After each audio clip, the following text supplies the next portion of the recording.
Hi, and welcome to another fabulous episode of Thyroid Refresh TV, a podcast dedicated to helping you live a thyroid healthy lifestyle. We're so glad to be back with you again. I'm Dana Bowman. And I'm Jenny Maher, and we are the dynamic duo behind Thyroid Refresh and Thyroid 30. And we're so thrilled to be here today with licensed acupuncturist, gut and hormone specialist, Brie Wieselman, to talk about what you can do to support your gut health. Welcome, Brie. Thanks so much for joining us. Hi, thanks so much for having me. I'm really happy to be here with both of you. Before we get started, I want to share a little bit with our audience about who you are, if they don't already know. Brie Wieselman is a functional medicine practitioner, digestive health and hormone balance specialist working with women around the world in her online practice. Besides women's health, Brie also specializes in helping women with digestive problems such as IBS, parasitic infections, Candida overgrowth, and SIBO to rebuild a bulletproof microbiome. Ooh, I want one of those.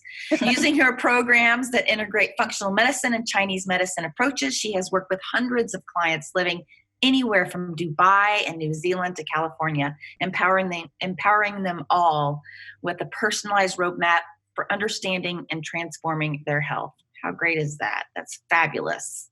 And I want bulletproof microbiome. Oh my gosh, don't we all? Yes. Yeah. I mean, this is such a frustration for thyroid patients. Chronic infections, gut dysbiosis, gut imbalances, digestive distress. I mean, we're so excited for the show, and we're all ears. I know we're going to have lots of listeners who are really ready to hear what you have to share with us. And just as a little teaser, we're going to be talking about all kinds of gut-related things, but we're even going to be talking about one very interesting gut therapy called Helminth therapy involving worms. So stick around for that, guys. But Brie, let's dive in. Why are gut imbalances so common and chronic among thyroid patients? It's true. I do see this in my practice. There's such a huge overlap in the people the people I'm working with who do have thyroid disorders. We do see increased rates of heartburn, irritable bowel syndrome, just run-of-the-mill bloating, diarrhea, constipation, chronic issues, and then parasites and gut infections like SIBO or Candida or other dysbiosis. And I think it's because, so basically there's four main ways that the gut is impacted by changes in thyroid hormones. And so those primarily are motility, immunity, secretions, and then permeability or leaky gut. And so I can talk a little bit about each one of those just to kind of explain, what is the connection. So that sounds great. Yeah. Great. Okay. So motility. This is one that's very obvious because like a very classical symptom of hypothyroidism is often, sluggish bowel or constipation, right? Well, so here's why. With hypothyroidism, there is a reduction in the motility or the peristalsis, the waves of movement that make your gut move things along that highway, that track. And in hyperthyroidism, there tends to be an increased motility. And then there can also be like when there's an autoimmune thyroid disorder, like autoimmune Hashimoto's thyroiditis, there's a definite overlap with autoimmune gastritis. That's not known as much. People don't know to look for that. And then there can also be, if people have swelling of the thyroid gland, you can get this compression of the esophagus. So you can have what feels like problems swallowing and things like that. It can also present as heartburn.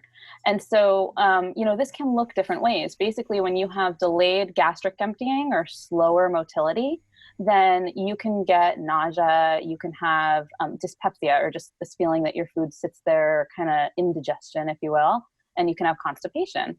And then lowered motility also promotes SIBO risk because you're not moving food along. And so those particles of, undigested or less digested carbohydrate or protein can kind of hang out in the upper part of the small intestine longer than they would and become fermentable matter for those bacteria so that they can flourish there. And then in hyperthyroidism, you'd think that if there's, more rapid motility that you would see all this diarrhea. We don't see that as much. There's usually normal gastric emptying. So you don't see that as much as you see the other, which is like that sluggish bowel. You can have diarrhea in certain cases. The interesting thing is that, when you have that constipation, that impacts hormones. And what happens is that it can create hormone imbalances that lead specifically to increased levels of estrogen. And then the estrogen levels, as they increase, your body makes these proteins that bind to and carry hormones. They're called binding globulins. And those can lead to, that's an attempt to try and regulate the amount of circulating estrogen. But indirectly, it can promote the formation of other binding globulins, which can lead to lower circulating thyroid hormone. So that's one of those vicious cycle kind of things that, I'll talk about later. I don't think I realized the connection between constipation and the like you just said, the estrogen, increase in estrogen. I just think that's fascinating. Wow. It is interesting. Yeah. And it actually has to because you don't realize it does so much. You just, I mean, it's a conversation, more families are having at their dinner table, which is just great. Well, and just listening to the word indigestion, I mean, does that mean not digesting your food? Because that is a very common problem for us in the thyroid community. Yeah. And we don't even really think about that, right? We don't think about like the actual meaning of the word that, indigestion, I'm not digesting, and all the ramifications of that other than right now my tummy hurts. Right. Kind of, on that most simplistic level. Yeah. And then it just kicks off that chain reaction into gut flora imbalances and chronic infections and Candida and all kinds of things that so many of us are very familiar with, unfortunately. So talk to us about how thyroid patients can get their gut humming in spite of these imbalances of either too much activity going on in the gut or not enough. Okay. Yeah. I mean, so basically, there's a number of things we can do. And, some of this comes down to testing, because there's this two-way street between like the gut and the immunity and thyroid, and especially if there's like autoimmunity and we could talk more about that later if you want. But, on the simplest level, I would say there's some basic things like chew your food. Well, I know this is kind of not the thing people expected me to start with. They're like, oh yeah, take probiotics and yes, there's that. We love the simple stuff. Chew your food, we talk about like, don't go to bed mad, that's like a saying. Well, don't eat mad, like don't eat upset, like create a state of calm for when you're eating. And that's because if we're in sympathetic dominant mode or fight or flight, that's the opposite of parasympathetic, which is, I call it feed and breed or rest and digest. And that's like your gut is saying, oh, I'm safe. I can sit and eat and enjoy my food and do this kind of digest and repair thing. So we want to calm down. And I even say, if you have the ability to eat outside, when the weather's good, go out, eat in nature and fresh air. That's even better. Have good dental health. So this is another one that people are, what? Brush your teeth and floss, like do what your mama told you. Because if you have good microbiome in the mouth, the mouth is part of the gut. And so essentially those flora seed the gut in some way and they influence what's down there. There's even studies where brushing your teeth 3 times a day can reduce the amount of Candida that might show up on a stool panel. And so it's a big deal. Like if you brush your teeth, it's huge, right? And really? Wow. Yeah. And that's so important because we know that there's this interaction between which bacteria are living there, and those can act as triggers for autoimmune, or they can impact thyroid hormone conversion.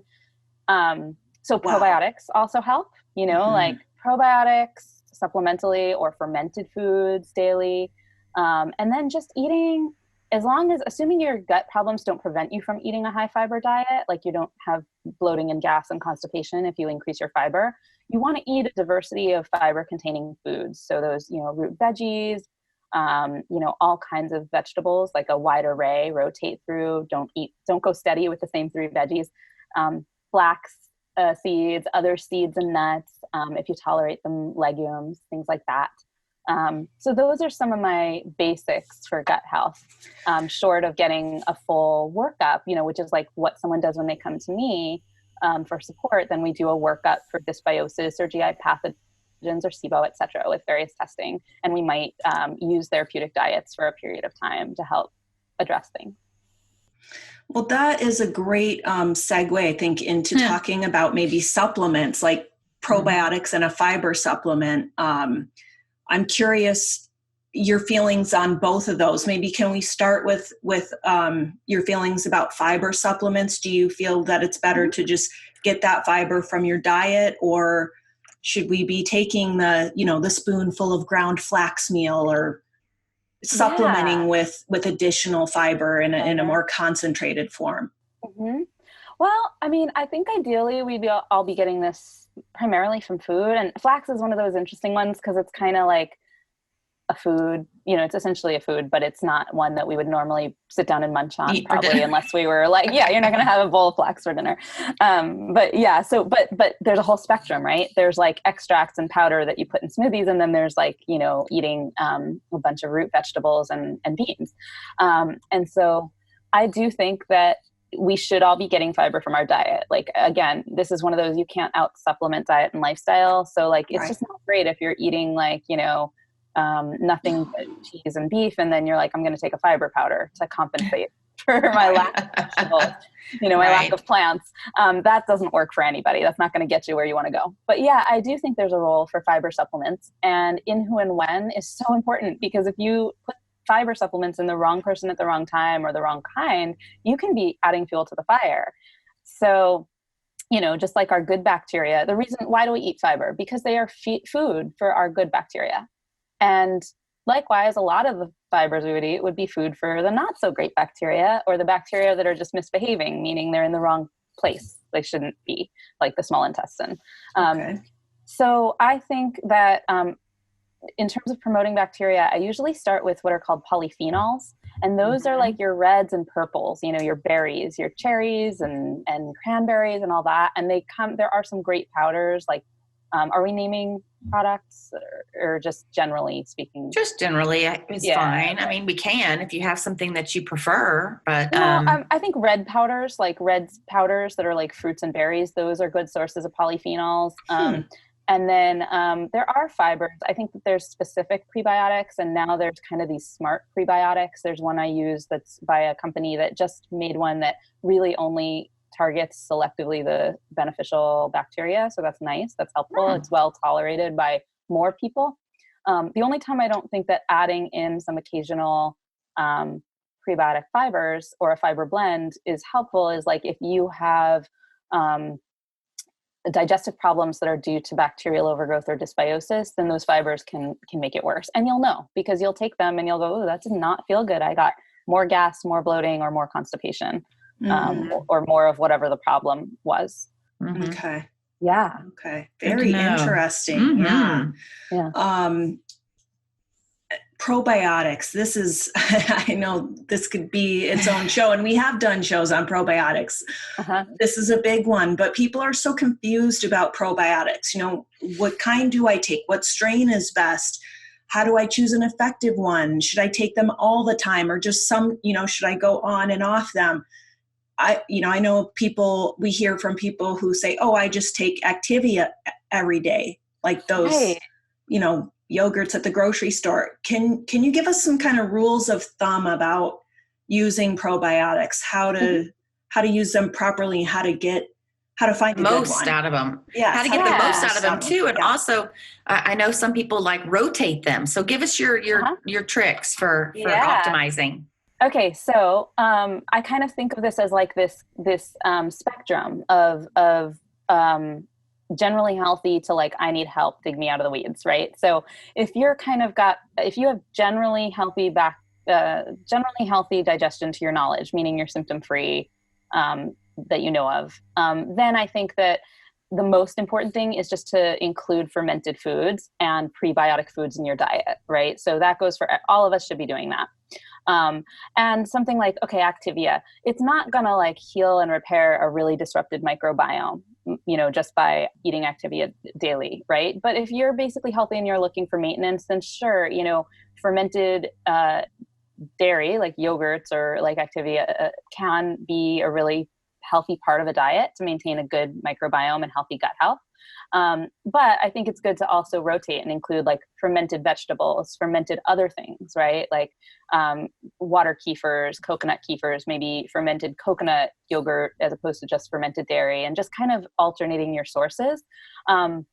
Along those lines, that was kind of why I said rotate your vegetables that you intake. So I'll even just have people kind of buy a couple vegetables and try to buy the ones they don't usually cook for dinner or they're not usually eating, and just like chop up a couple small chunks and blend it in their, blender or Vitamix or whatever, and just drink that. That's like the best prebiotics you can buy, because by rotating different sources, you're promoting different bacteria in different ways.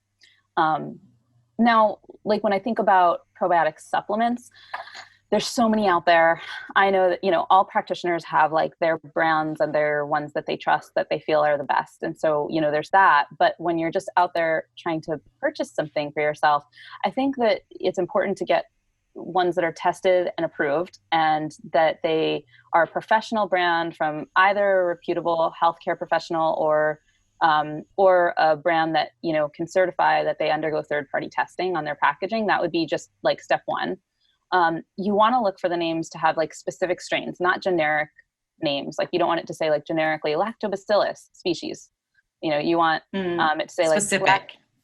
So like they'll often have like a genus and species name, lactobacillus rhamnosus, and then a qualifier that's like a number, or like GG or Bifidobacterium longum 35624. So you want to have those kind of specifications of exactly what strain is this. Or if it's not listed, if you call the manufacturer, they should be able to tell you. Okay. Now, personally, I'm a rotate through them kind of gal.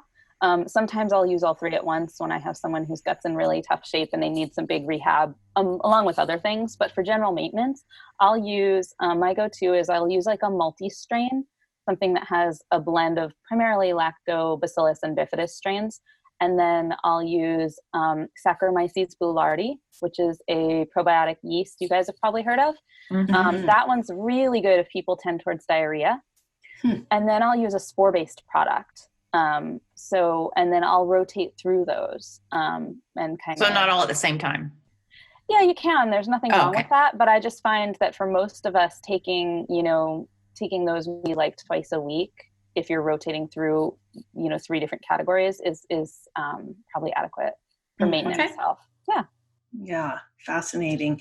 Yeah. I know Dan and I have both had success with spore-based probiotics, and a lot of other people have. I know this has been such an integral part of my healing journey when I started down this healing path, and found a holistic doctor and started making all these diet and lifestyle changes, and, essentially became the CEO of my health. One of the first things we discovered was that I had a gut infection. It was a dysbiotic gut flora that was overgrowing, and we started treating it. And that was probably the most profound change I've had to date in terms of going from having no energy for 4 years, to within like 48 hours, it felt like somebody flicked the light switch back on inside me.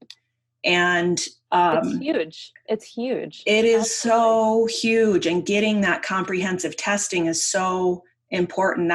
We discovered that through a stool analysis. And then, I had a couple really good years and then started to kind of backslide and did more testing. And now I have dysbiosis again, but this is a different strain.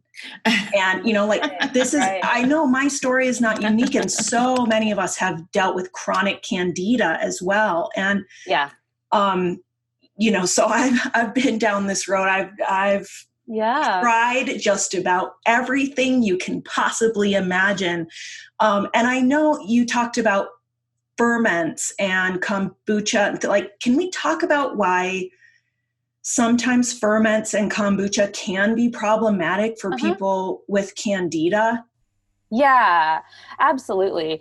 I mean, the one thing I want to say just before I jump into that, is piggybacking on what you just said about the dysbiosis, is like, in particular with like those of us in the thyroid issue community, you know, getting your bacteria right is so important. Not just because, you know, we know that in studies, bacterial gut infections will reduce thyroid hormone levels. They will lower the receptivity of our receptor sites to the hormones we do produce. They'll create inflammation that then increases the amount of inactive T3 that we have. So shuttle it to the reverse T3, which is, you know, not going to trigger metabolic activity. And it'll lower TSH, and not in a good way. Like, oftentimes if our TSH is creeping up, we're like, oh, if it gets lower, that's good, right? Well, it decreases TSH not in a way that your thyroid's working better, but because it's inhibiting the signal from your brain, from your pituitary to the gland. And then those bacteria often can be triggers for autoimmune type thyroid issues. So you're right. You know, you can do a little bit of work, get some testing, and like change up what's happening with those bacteria, and you can radically impact so many aspects. Thyroid hormone conversion happens in the gut, like that T4 to T3, right. You know, so there's all these ways that that's important. Oh, 100%. My symptoms, I mean, that's been, you know, and I've been on this path a while, and I've had some big victories, and I've had, you know, the lows and the defeats that backfired, you know. Absolutely. But really honing in on my microbiome has come with, I would say, probably the biggest wins for me along this healing journey. Yeah, where you really go, oh, I'm on the right path, and I feel, you know, the balance coming back to my digestive system, and energy just through the roof again. I mean, well, not through the roof, but like feels like it's through the roof when you've been, you know, dealing with chronic fatigue and things like that. So gosh, absolutely. Yeah. And when the dysbiosis keeps cycling back, like, oh, now I have this, that's when we have to look at like, well, what's happening behind that? Right. Like, you know, why? And it's usually like, well, that's the role of either getting the microbiome into such a good place that it then becomes like it inhibits the growth of these less desirables, or like what's going on with the immunity. So anyway, I think I was under medicated too. I don't know what that says, but I've had, you know, in addition to that, because we always say this, it's not one thing, it's all the things, right? So when you're under medicated and your body's not getting what it needs to be humming along at a proper clip, everything is hard for your body. Everything is hard. All those systems are impacted, and getting on the right medication and finding probiotics that work, and all of the, you know, all the things that come into play. It's like you can't have one without the other. Certainly. Absolutely. Yeah. All right. So you asked about why some people, you know, respond poorly to certain fermented foods. So because there's a lot, like we're always like a little bit, we really hesitate to even talk about things like kombucha, because so many people have found, wow, this actually was really a trigger for me, or this threw me way out of balance. And well, okay, kombucha is a tricky one. So I have kind of a funny stance on kombucha. I'm a little more skeptical, and, you know, people think that as a functional medicine practitioner, that's a really weird thing to say, because, you know, we're all about fermented foods, right? Well, and I think kombucha has its role, but I think that, you know, we have to look at how things were consumed traditionally. And to my knowledge, and someone can correct me if I'm wrong, for sure, like message me and let me know on my website, but kombucha was traditionally consumed, I believe, in kind of smaller quantities, and not necessarily like as a day in, day out thing, and not kind of like how we're drinking it now, like as a soda, like right, like a soda alternative. That's such a good point. Right? So I think the smaller cups and used, like, there was this acknowledgement, this is medicine and I'm drinking it, but like maybe like a shot glass or two worth. And it actually has bacterial strains in it that are kind of create things that are like penicillin.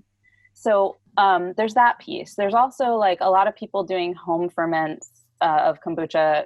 Those can get contaminated really easily. And because kombucha isn't one strain, it's a conglomerate of, I think, like 30 to 50 strains, some of which are yeasts. So I'll talk about that in a moment. But like, you can introduce other stuff in there, like so easy. So there's that. You took the question right out of my brain too. What about yeast? And, yeast. you know, that's okay. So yeah, there's yeast in kombucha, and some people are reacting immunologically to the yeast because they maybe have had yeast overgrowth or have yeast overgrowth, and they create an immune reaction to that. And so now they're reacting to things that are yeasted. So that's one type of reaction. The other thing is that the kombuchas that are available out there commercially are pretty high in sugar. So sugar with anyone with any kind of dysbiosis is going to, usually flare them, especially if it's a Candida type thing. And also kombucha has, some amount of alcohol in it. There's different ones, different levels depending on which product. But again, if you have like someone with a Candida overgrowth that's strong enough, you can react real poorly to alcohol because Candida creates, some of the toxins it creates are ethyl aldehyde, which is essentially the same chemical we make or convert when we drink, alcohol as a beverage. And so we can already have kind of the detox pathways for that already kind of traffic jammed because of we're creating that within our own body from the Candida in our gut. And that can add more to that, and it could just make someone feel pretty funky. Terrible. I actually know of someone where it did make them feel terrible. Yeah. And then there's the SIBO thing. So that's like the other thing is that, a lot of people might have, SIBO, especially those with Candida, can also have SIBO. Which is small intestine bacterial growth. Yeah. Yes. Overgrowth. And so overgrowth. Certain species of probiotic bacteria, especially lactobacillus and some bifido strains, can actually aggravate certain people's bacterial overgrowth symptoms, so that can be a sign or that can be a problem there. And then there's a couple other things. One is like die-off, so you could theoretically be consuming so much of this food that you're actually creating a die-off of something else in your gut. I think that's less common, but I think it's a possibility. It does happen. And then the other thing that's really common is side ingredients. Like what else is in there? So is there like dextrose or maltodextrin or some other polysaccharide that can then feed Candida or certain bacteria, right? And so looking at what else is in the thing you're eating that has those, that is the probiotic, food. Right. So what should we do then if we want to maybe try these things, but we're not sure if they're right for us? Is it just experiment and see how it goes? Kind of like with the fiber? Yeah, I usually say like, okay, if this is new to you, like if you're someone who's been making your own sauerkraut for 10 years, like I don't think you need to go slow with that. You kind of know what it does, right? But then there's the rest of us that are like, kombucha, what's that? Like maybe I'll try it, right? And, so there's everybody on that spectrum. And I would say just start slow. So, make sure you're making or getting a good quality product. And, start with small amounts. So if you're wary of it, if you have some gut problems, I would say, start with a teaspoon is always like great, or a couple teaspoons, and just see how you feel and then increase from there. And then, that goes, I've had even people I work with people who have like, sometimes their digestion's really severely impacted, like people who come in and they're like, oh, I can only tolerate these 6 foods or something. So in that case, what I'll do is I'll make sure that like I'll have them get sauerkraut or make sauerkraut, and then just do like a teeny little bit of the juice from the sauerkraut and like, maybe a 1/4 teaspoon, see if they tolerate that, and then work up, and then eventually do like a few strands of the sauerkraut and see how that goes. And just, we're talking like going very, very slow. Okay. Good to know, because when you say it, people are probably thinking, okay, now I got to go out and buy all the glass jars and lids, and I'm going to have to stack it on my fridge, and now I'm going to have to jump in. And these are baby steps. These are, let's just see how this works and testing it. So you don't have to go all in, and right. Yeah, exactly. Yeah. Oftentimes it's better to kind of just go slow and just like, be respectful and gentle with our bodies.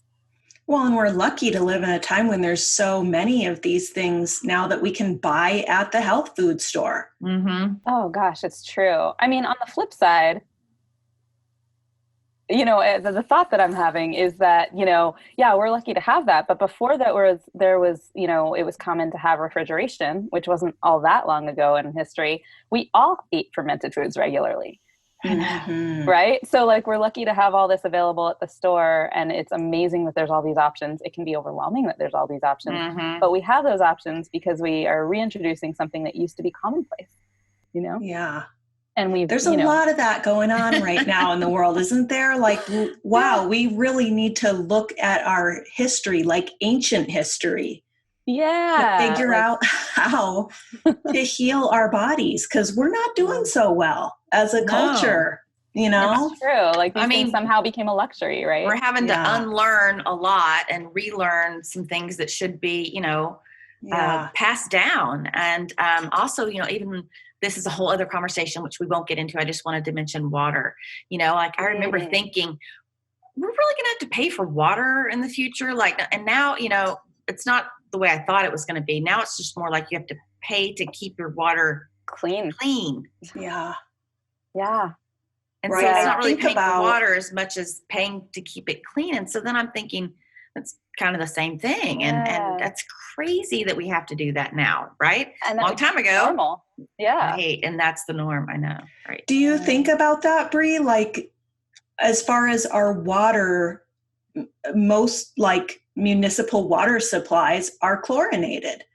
And I think about that, and it's, very regulated and only so many parts per million, et cetera. But I still wonder, is this part of what's affecting my microbiome, or is this part of what's creating so much chronic illness for people?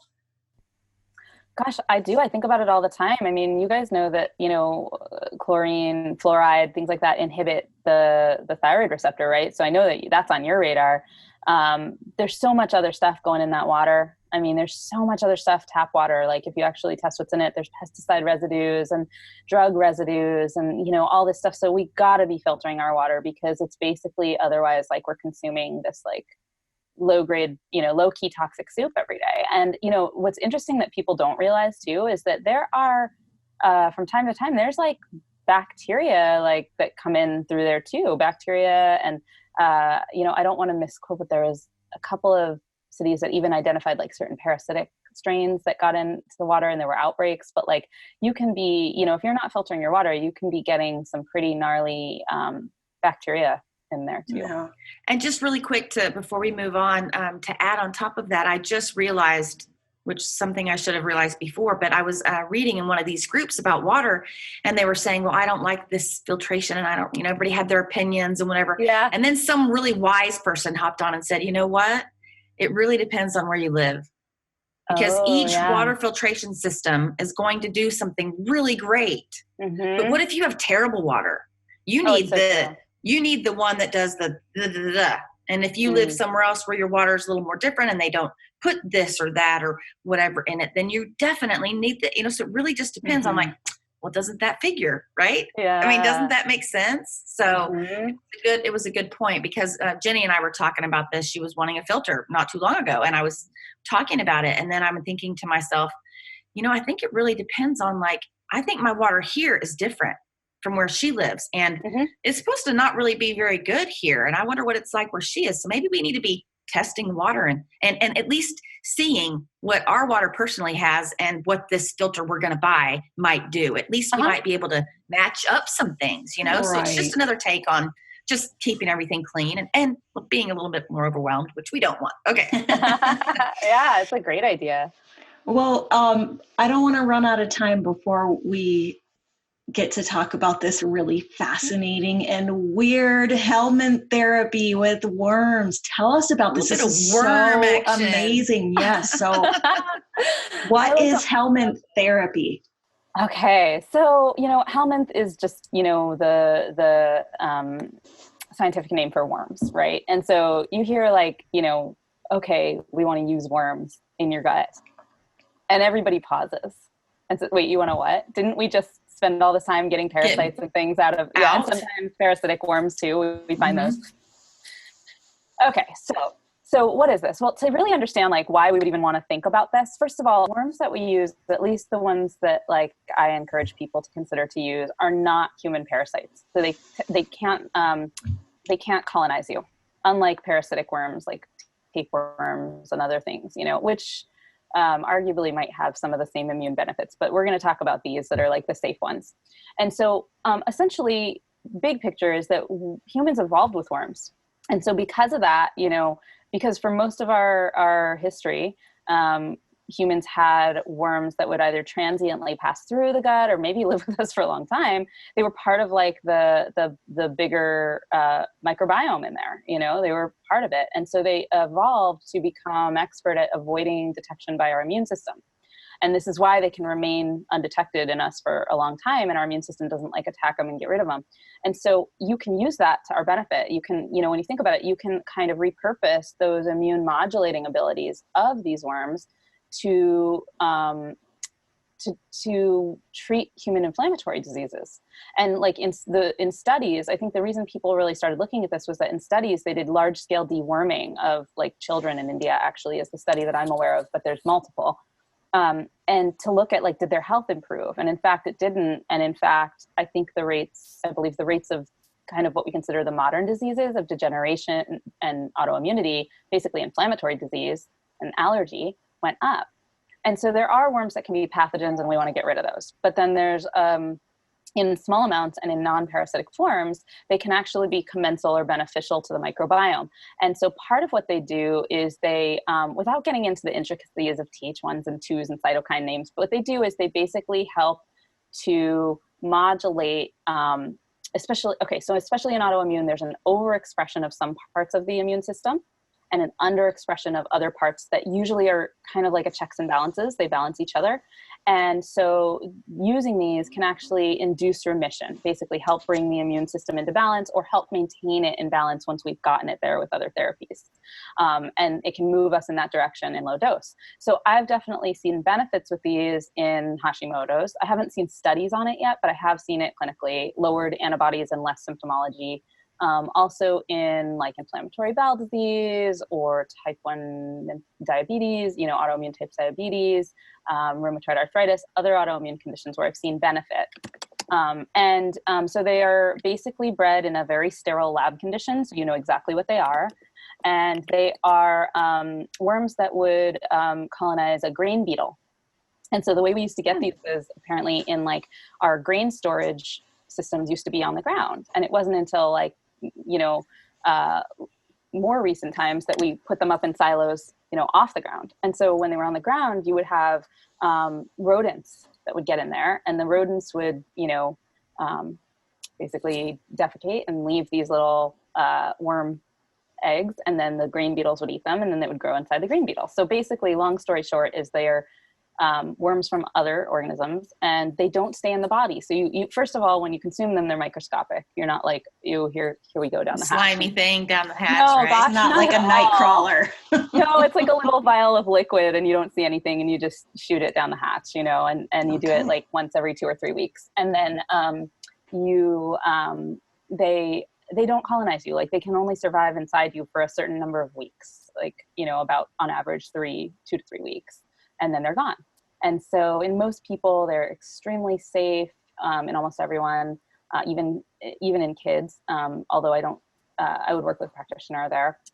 And they also police the microbiome. So they tend to encourage beneficial species and kind of discourage some of the less desirables. So, interesting. Okay, I'm feeling a little bit more open to this possibility now. The little liquid of vial, really, you got me there. You had me there. Little liquid. Microscopic. All right. Okay. What types of patients do you see really benefiting from this? I would say my autoimmune, although there's so much research, I would say anything that, so personally, I'm someone who, I have polycystic ovarian syndrome. That's something that I work with. And I believe it's on the autoimmune spectrum. We know that there's self-antibodies. It's not termed an autoimmune disease or autoimmune condition yet. So anyone who has chronic inflammatory or autoimmune or conditions where they know the immune might be involved, I think it's a good idea.